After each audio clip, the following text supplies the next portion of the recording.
देख रहे हैं डार्क राजकुमार के साथ। तो चलिए पढ़ते हैं आज की कहानी की ओर। दोस्तों, मेरा नाम करण है और मैं अजमेर का रहने वाला हूँ। राजस्थान में स्थित एक ऐसा जिला जहाँ एक दरगाह के साथ साथ काफ़ी और भी चीज़ें हैं। वैसे तो अजमेर भारत के दृष्टिकोण से काफ़ी मशहूर जिला है, लेकिन इस जिले में मेरे साथ एक ऐसा दर्दनाक हादसा हुआ जिसके बाद भूत प्रेत का नाम ही मेरे अंदर डर पैदा करने के लिए काफ़ी होता है। ये उन दिनों की बात है जब मैं अपने चाचा के साथ एक शादी अटेंड करने के लिए निकल रहा था।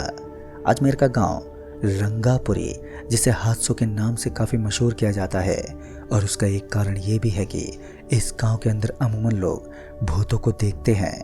मुझे नहीं पता इसकी सच्चाई क्या थी, क्योंकि आज मेरी ज़िंदगी का वो दिन था जब भूत प्रेत जैसी चीज़ से सामना होना मेरे लिए कोई बड़ी बात नहीं थी।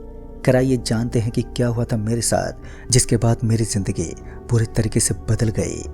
तारीख 9 जुलाई 2017, जब शादी अटेंड करने के लिए शाम के 6 बजे मैं और मेरे चाचा घर से निकल पड़े। हमारी गंगापुर नामक वो कस्बा करीब 97 किलोमीटर दूर था। मेरी उम्र मेरे चाचा के बराबर तक थी, तो उनके साथ हंसी मजाक करना मेरे लिए कोई बड़ी बात नहीं थी, और हम दोनों एक दूसरे की परेशानी अमूमन एक दूसरे के साथ शेयर करते रहते। दरअसल मेरे चाचा कुछ दिनों के खातिर रंगापुरी ही रुकने वाले थे, और फिर मुझे गाड़ी को वापस लेकर आना था। दरअसल जहाँ पर शादी थी वो मेरे चाचा का बेस्ट फ्रेंड था। जब हम रंगापुरी के लिए निकले थे तो वास्तव में जो लोगों की बातें कही गई थी वो सच भी हो सकती थी। हालांकि भूत प्रेत जैसी चीज़ों को मैंने कभी भी उस नज़रिए से नहीं देखा कि वास्तव में हमारी धरती पर भूत प्रेत भी होते हैं या फिर नहीं होते। ये मतलब रखना तो मेरे लिए नामुमकिन जैसा था। सुनसान पड़ी उस सड़क पर गाड़ी बेहद धीमी रफ्तार से चल रही थी, लेकिन इसी बीच उस सुहावने मौसम ने अपने अंदर तब्दीली दिखाई, और 15 से 20 मिनट के बाद ही एक मूसलाधार बारिश शुरू होने लगी। बारिश लगातार तेज हो रही थी, और वैसे भी जुलाई के इस महीने में बारिश का होना लाजमी ही था। हम लोग ऐसी सड़क पर पहुंच गए थे जिसमें गड्ढों के अलावा कुछ मौजूद ही नहीं था। गाड़ी की हर कोशिश नाकाम रहती, और गाड़ी कभी भी किसी भी गड्ढे के अंदर जाकर गिर जाती, और गाड़ी के अंदर हम लोग इधर से उधर हिलते डुलते रहते। समझ नहीं आ रहा था कि हम करें तो करें क्या।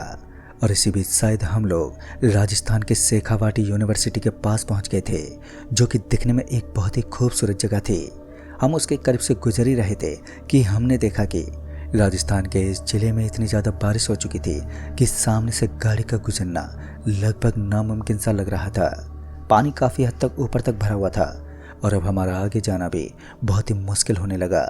मगर कोई ना कोई रास्ता निकाल कर हमें यहाँ से निकलना तो था। तो मेरे चाचा जी गाड़ी से नीचे उतर गए, और उसके बाद अगल बगल में कोई रास्ता ढूंढने लगे जहाँ से हम निकल सके। पास में मौजूद लोगों से पूछा गया तो उन्होंने बताया कि कसेड़ी घाट से एक रास्ता निकलता है, लेकिन रात में वहाँ से कोई गाड़ी नहीं गुजरती। तो मेरे चाचा ने पूछते हुए कहा, क्यों, उस रास्ते पर कोई गड्ढा वड्ढा बनाया क्या, या फिर आगे से सड़क टूटी हुई है? तो उन लोगों ने बताया कि ऐसा नहीं है, मगर उस रास्ते पर रात में हादसे का होना एक लाजमी सी बात है। कहते हैं उस हाईवे पर दामिनी नाम की एक भूतनी रहती है जो सब कुछ बर्बाद कर देती है। चाचा जी फिर से गाड़ी में दाखिल हुए और मुझसे कहने लगे, अरे करण, आओ आज मैं तुम्हें भूतनी से मुलाकात करवाता हूँ। और फिर वो ज़ोर ज़ोर से हंसने लगे। उन्होंने अपना मुंह उल्टी तरफ फिर तो कहा, अब चलो, लेट हो रहा है। और फिर उसके बाद चाचा जी ने गाड़ी का गियर डाल दिया। फिर हम निकल पड़े एक गेम देखने के लिए, क़यामत का एक ऐसा खेल जो बड़ों बड़ों की समझ से बाहर हो। गाड़ी चल पड़ी। मुझे नहीं पता था कि अब क्या होने वाला है। हंसी मजाक करते हुए हम दोनों अभी आगे बढ़ रहे थे। कार की स्पीड तकरीबन 40 के आसपास थी, और म्यूजिक काफ़ी तेज गति के साथ बज रहा था। गाड़ी के सामने हल्की हल्की बारिश होने की वजह से सब कुछ धुंधला धुंधला दिख रहा था। हमारी गाड़ी की स्पीड बेहद ही ज़्यादा धीमी थी, लेकिन जब मेरी नज़र सड़क के बगल में चल रही कुछ महिलाओं पर पड़ी तो मैंने देखा कि वो पानी के कुछ बर्तन लेकर आगे चल रही थी। पहले तो मैंने उन्हें ठीक से देखा नहीं, लेकिन फिर मुझे याद आया कि इतनी रात को ये महिलाएं आखिर पानी का क्या करेंगी। फिर मैंने इस बात को नज़रअंदाज ही कर दिया, मगर पता नहीं क्यों काफ़ी देर से चाचा जी हैरान लग रहे थे। शायद उन्हें इस अंधेरी रात में डर लगने लगा था। और इसी बीच हमारी गाड़ी एक स्टेडियम के पास आकर खड़ी हो गई। दरअसल हमारी चलती हुई गाड़ी का इंजन ऑटोमेटिकली गर्म होने लगा, क्योंकि गाड़ी काफ़ी देर से चल रही थी, तो चाचा जी ने उसे एक जगह पर थाम दिया। चाचा जी ने मुझे नीचे उतरने को कहा। बगल में ही कबड्डी का एक मैदान बना हुआ था और उस मैदान के पास कुछ लोग बैठे हुए नजर आ रहे थे, मानो वहां पर कोई मैच चल रहा है। वैसे भी मेरे चाचा जी को गेम देखने का बड़ा ही शौक था, तो उन्होंने गाड़ी को वहीं छोड़कर अपने पैरों को उस मैदान की तरफ बढ़ा लिया।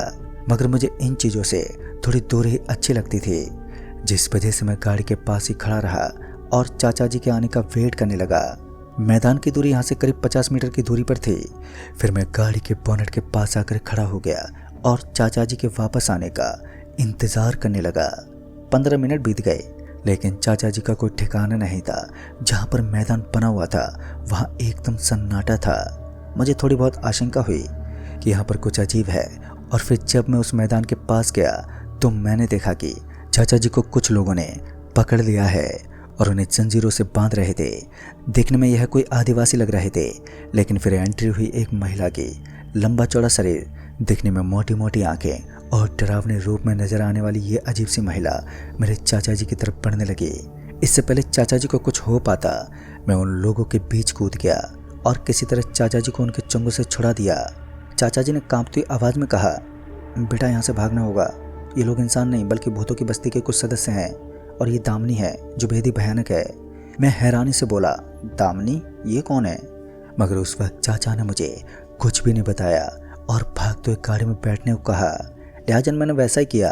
चाचा जी के बताए अनुसार मैं जल्दी से भागने लगा और भागते हुए गाड़ी के पीछे वाला गेट खोलकर उसके अंदर बैठ गया।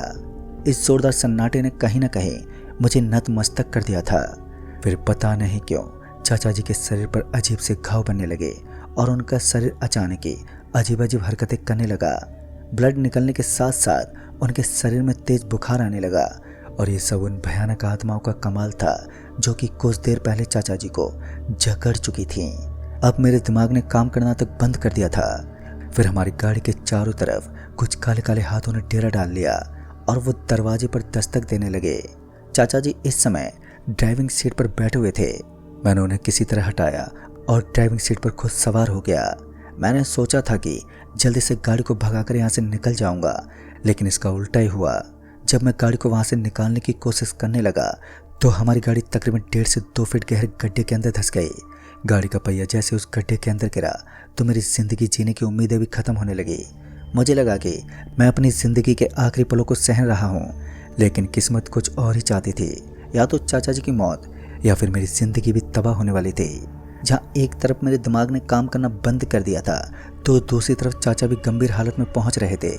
मेरी हालत पतली पड़ रही थी और ऊपर से इस बारिश ने अपने कहर से हमें और भी दुविधा में डाल दिया था। मुझे तो बिल्कुल भी सोच ही नहीं रहा था कि इस समय मैं करूँ तो करूँ क्या।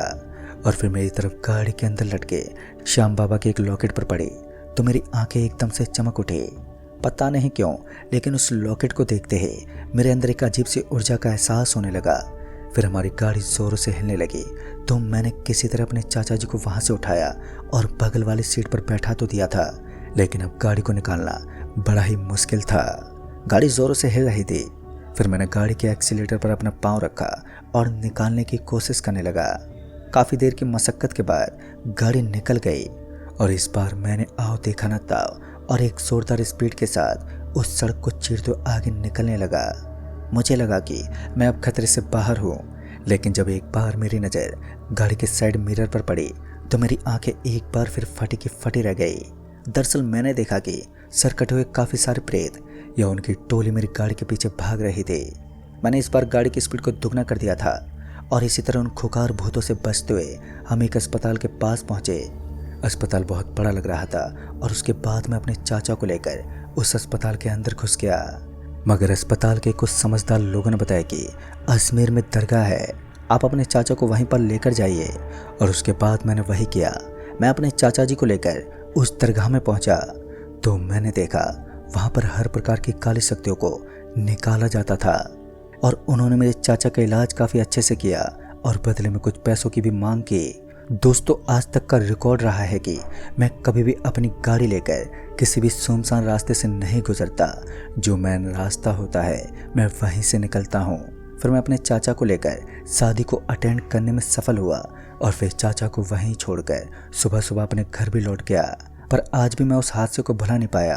तो दोस्तों इस कहानी में बस इतना ही। कहानी आपको पसंद आई हो तो वीडियो को लाइक शेयर ज़रूर कर दें और साथ ही हमें नीचे कमेंट बॉक्स में ज़रूर बताएं। तो मैं आपका दोस्त राजकुमार जल्द ही मिलूँगा ऐसी एक और नई कहानी के साथ। तब तक के लिए बाय एंड टेक केयर।